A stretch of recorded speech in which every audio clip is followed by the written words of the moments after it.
Hola, una alegría volver a conectarnos a través del aula virtual en este mes de junio y en torno al Evangelio de San Juan. Les quiero agradecer porque está siendo muy interesante la participación de ustedes en el foro y eso nos enriquece a todos mutuamente porque a ustedes les pasará lo mismo que a mí. Con respecto a la tarea para esta semana de aromas y papiros, en los cuales yo los convocaba a compartir qué aspecto del capítulo, de los primeros versículos del capítulo 12 del Evangelio de Juan les habían llamado más la atención. Es increíble la riqueza que aparece porque a todos nos llaman la atención cosas diferentes y cómo también uno puede descubrir leyendo a quien comparte su relectura del Evangelio, puede descubrir cosas que uno no había notado antes. En realidad, el desafío para que leyeran y releyeran el capítulo número 12 del Evangelio de Juan, esa hermosa escena desarrollada en la casa de los que eran los grandes amigos de nuestro Señor Jesucristo, ¿no? Lázaro, María y Marta, nos da, y por esto quiero compartirlos con ustedes, la credibilidad acerca de que quien escribió el Evangelio de Juan también fue testigo de los acontecimientos. Es decir, que no solamente él los escuchó, sino también que los vivió, aunque después los haya transmitido a través de la oralidad.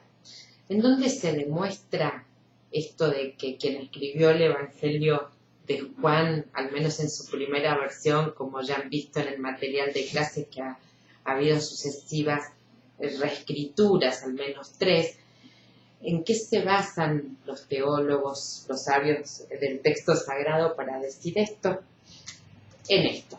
Yo voy a hacer un ejercicio, les voy a leer 2 veces los mismos versículos y una vez lo voy a leer sin una frase y a la siguiente a esa frase la voy a incorporar y a ver si ustedes logran descubrirla. Igual si quieren tenerla, es algo muy sencillo, si quieren tener la Biblia a mano no hay ninguna dificultad. Yo estoy con la Biblia, la versión que estoy trabajando hoy es la Biblia latinoamericana. Dice así, entonces, 6 días antes de la Pascua, Jesús fue a Betania, donde estaba Lázaro, a quien Jesús había resucitado de entre los muertos. Allí lo invitaron a una cena, Marta servía y Lázaro estaba entre los invitados. María, pues, tomó una libra de perfume muy caro, hecho de nardo puro, le ungió los pies a Jesús y luego se los secó con sus cabellos. Judas Iscariote, el discípulo que iba a entregar a Jesús, dijo: ese perfume se podría haber vendido en 300 monedas de plata para ayudar a los pobres. En realidad no le importaban los pobres, sino que era un ladrón y como estaba encargado de la bolsa en común, se llevaba lo que echaban en ella. Pero Jesús dijo: déjala, pues lo tiene reservado para el día de mi entierro, a los pobres los tienen siempre con ustedes, pero a mí no me tendrán siempre. Como vemos, es el mismo texto que han leído ustedes, totalmente lógico, sin ninguna fisura y sin ningún agregado posterior. Pero yo obvié leerles una frase que ahora se las vuelvo a releer. 6 días antes de la Pascua, Jesús fue a Betania, donde estaba Lázaro, a quien Jesús había resucitado de entre los muertos. Allí lo invitaron a una cena. Marta servía, Lázaro estaba entre los invitados.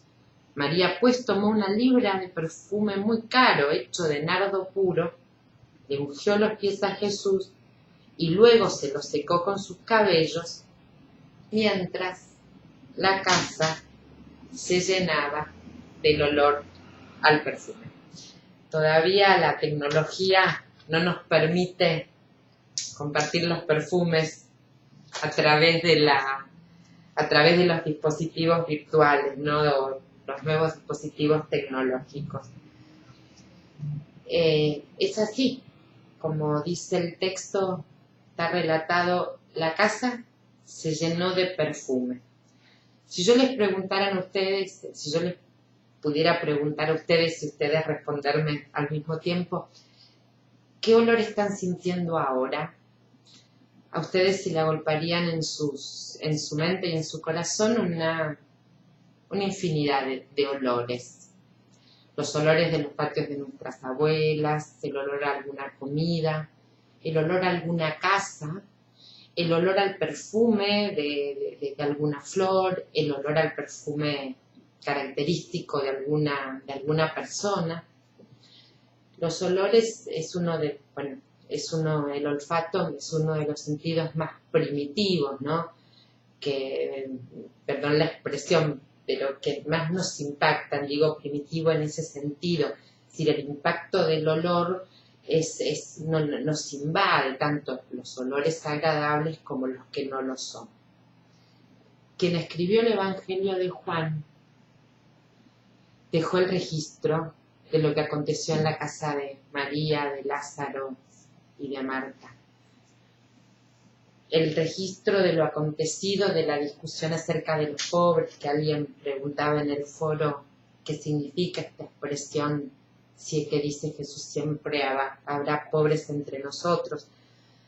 Y la verdad no tenemos certeza, quizás la idea es de que hasta que no el reino de Dios no esté en medio nuestro en su plenitud, siempre va a haber pobres en ambos sentidos, ¿no?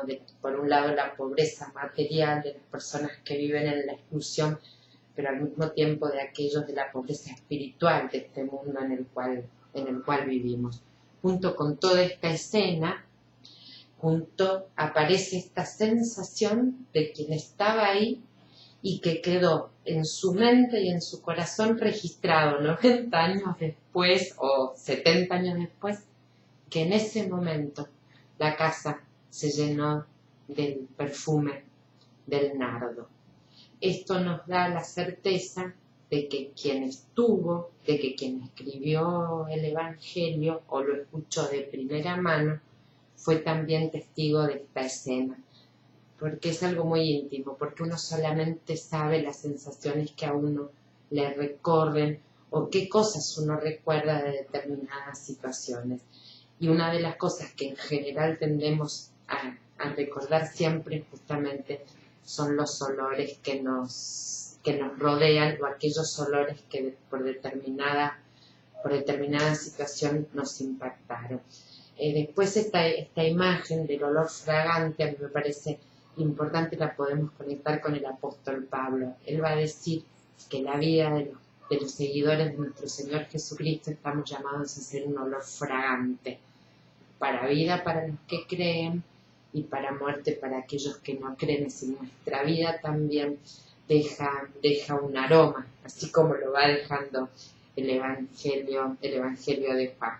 Y por otro lado, la propuesta que les había hecho, que entraran en el link que pusimos en el foro, era para que ustedes pudieran ver ese pequeño trozo del papiro número 52, que es uno de los primeros, tiene algunos detractores ese papiro, otros no.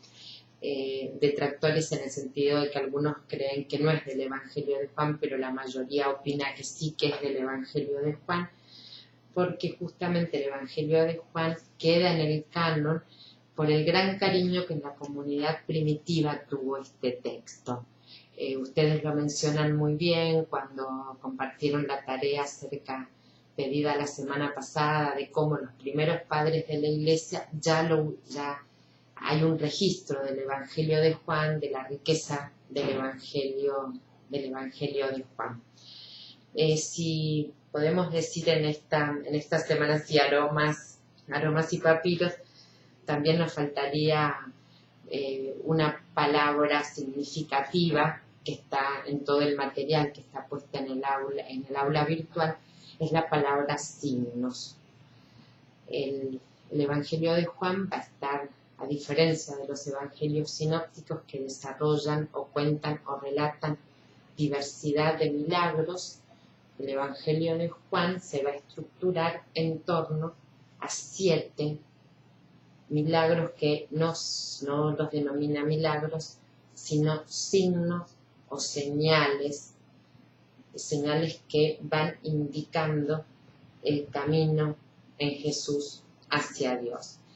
Los 7 signos que ustedes los pueden encontrar en el material de clase, como les decía recién, que comienzan con las bodas de Caná y va a terminar, es decir, con la boda de Caná, que es el anticipo del banquete abundante del cual mencionaban los profetas cuando el Mesías estuviera en medio nuestro, la abundancia del vino, la abundancia, no la carencia, sino la abundancia, es el rasgo profético que marca el inicio del ministerio, por eso la multiplica.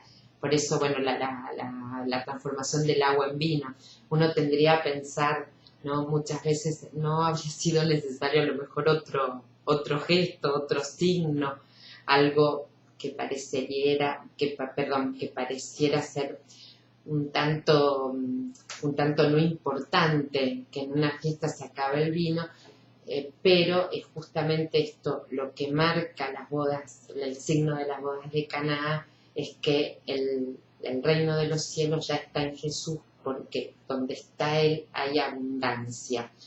Y bueno, y luego los 7 signos, como les decía recién, hasta llegar al signo máximo, al último, que es la invitación a la vuelta a la vida de su amigo Lázaro.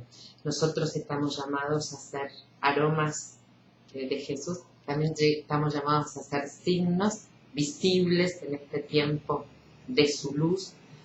Esto tan importante que lo va a desarrollar el evangelista a partir ya del primer capítulo, ¿no? La lucha de la luz y las tinieblas, sabiendo que el final del evangelio nos va a marcar, como el de los sinópticos también, y en definitiva todo el mensaje de la Biblia, que vino hacia nosotros la luz y las tinieblas no pudieron con ella. Y la luz y el aroma y el perfume de una nueva vida y de una vida abundante. Que Dios los bendiga y nos vemos la próxima semana.